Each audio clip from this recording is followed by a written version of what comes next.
उनके कृपा से कयाधु नंदन श्री प्रहलाद जी का उद्धार हुआ और आप ऐसी स्थिति में हमें छोड़ के जा रहे हैं। देव ऋषि ने कहा कि नहीं, मैं जा नहीं रहा हूं, मैं इसके लिए औषधि ढूंढने जा रहा हूं। ये जो रोगी है इसको कौन सी औषधि दे। अभी अभी आकाशवाणी में पता चला है कि सत्कर्म करने से ठीक होंगे। तो ये सत्कर्म क्या है? देव ऋषि निकल गए और बद्री के आश्रम की ओर जाने लगे। मार्ग में सनक सनंदन सनातन सनत कुमार, ये 4 भैया हैं, मानस पुत्र हैं ब्रह्मा जी का। ये चारों का नित्य का नियम है, वो हर समय हरि शरणम का कीर्तन करते चलते हैं। कीर्तन करते जा रहे थे, हरि ओम नमो नारायण, ओम नमो नारायण, हरि ओम नमो नारायण,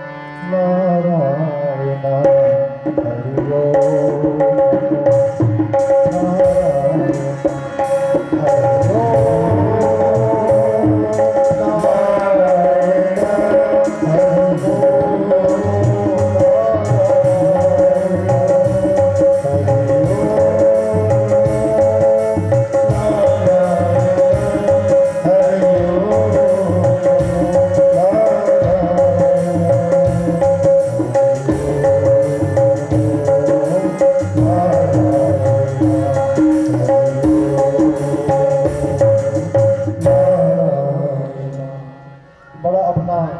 कीर्तन में जा रहे थे।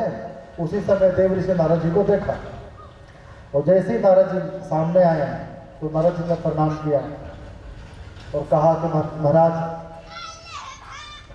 अभी अभी आकाशवाणी हुआ है कि देव ऋषि आप कोई सत्कर्म कीजिए। तो मैं एक जानना चाहता हूँ कि वो जो सत्कर्म के लिए आकाशवाणी ने कहा वो क्या है? सनत कुमारों ने कहा कि देव ऋषि, वो सत्कर्म श्रीमद् भागवत महापुराण की कथा है। देव ऋषि ने कहा कि महाराज एक बात बताइए, श्रीमद् भागवत क्या है? निगम कल्पतरोरगतम, निगम अर्थात वेद। ये वेद का सारांश है, फल है।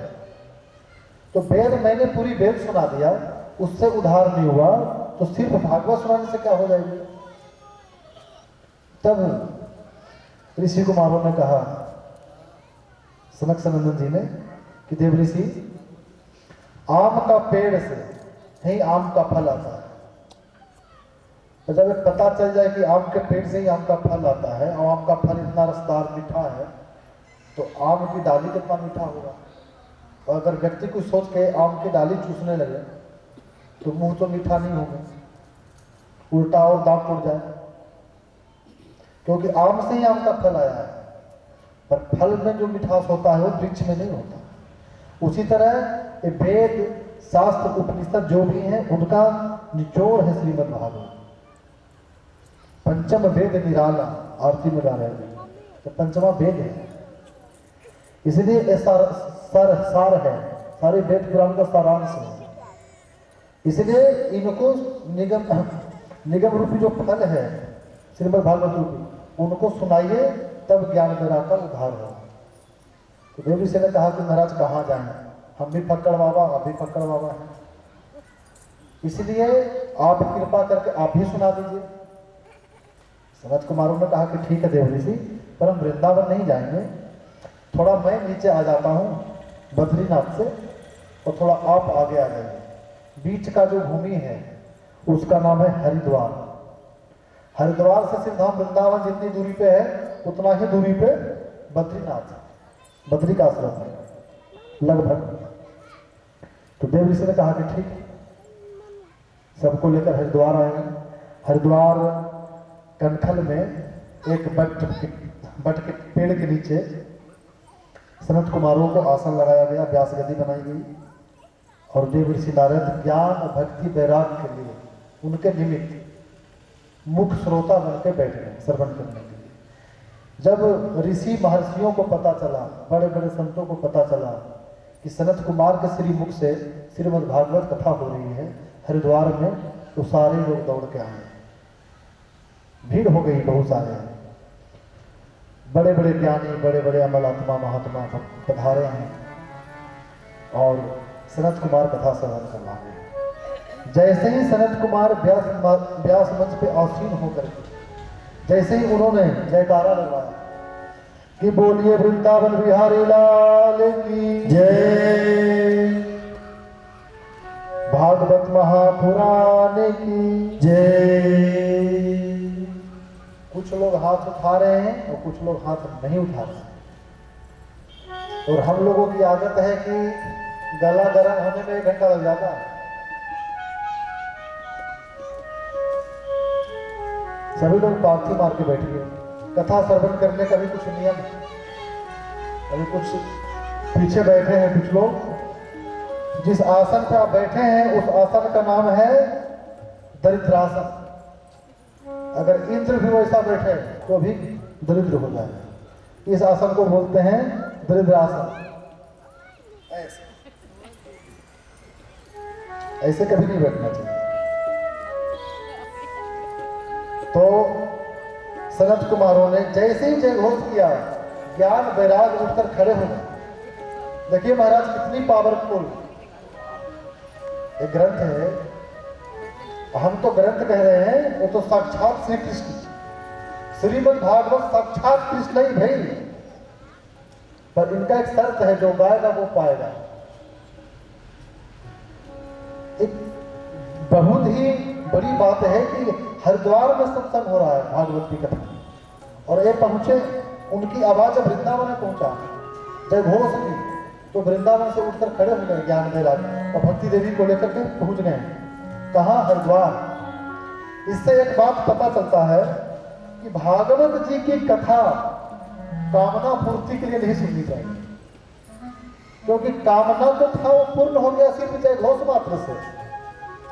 इतनी सामर्थ्यशाली ग्रंथ है।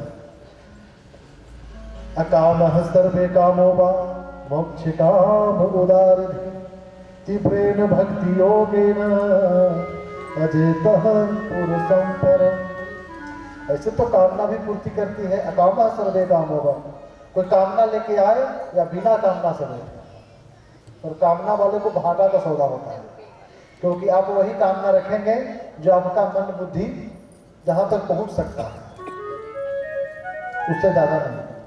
पर अकामः जो है, जिसका मन है निष्काम, कुछ नहीं चाहिए प्रभु से, वो पा लेता है।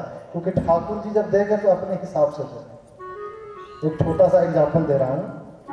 एक छोटी सी बच्ची थी, अपने मम्मी के साथ जा रही थी स्कूल।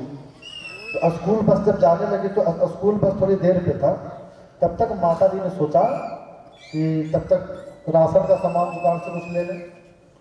तो छोटी सी बच्ची को लेकर के दुकान पे पहुंचे। अब जो दुकानदार था, दुकानदार ने छोटी सी बच्ची को देखकर कहा कि बेटा ये टॉफी का डब्बा है, इसमें से टॉफी निकाल लो। पर बच्चे ने नहीं निकाला। माँ ने भी कहा कि बेटा अंकल जी कह रहे हैं कि टॉफी निकाल लो, तो निकालती क्यों नहीं है? बच्चे ने फिर भी मौन रहे।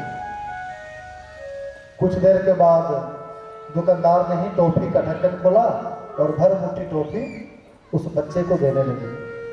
उस बच्चे ने जो स्कूल का बस था उसमें खोला बैग और बैग में ले लिया। उसके बाद जब स्कूल का बस आया तो बस की ओर माँ जब जाने लगी बच्ची को लेकर, तो रास्ते में पूछी, कह रहे बेटा मैंने भी तुमसे कहा और अंकल ने भी कहा कि टॉफी ले लो, तो तूने लिया क्यों नहीं? तो बच्ची ने जवाब देती है कि माँ मैं अगर लेती तो मेरे हाथ छोटे थे, थोड़े से आते, और अंकल जी का हाथ बड़ा था, उन्होंने बड़ा हाथ से दिया तो ज्यादा आ गया। वही हाल है हम जीवों का। जीव मांग भी सकता है तो थोड़ा ही मांग सकता है, और जब ठाकुर जी देते हैं ना तो अपने हिसाब से बहुत ज्यादा दे देते हैं। तो हमें तो लगता है भक्ति मांगने का विषय भी नहीं है, क्योंकि मांगा तो उससे जाएगा जिसको पता ना हो कि हमें क्या चाहिए। आपके हृदय में तो प्रभु बैठे हैं, उनसे क्या मांगना।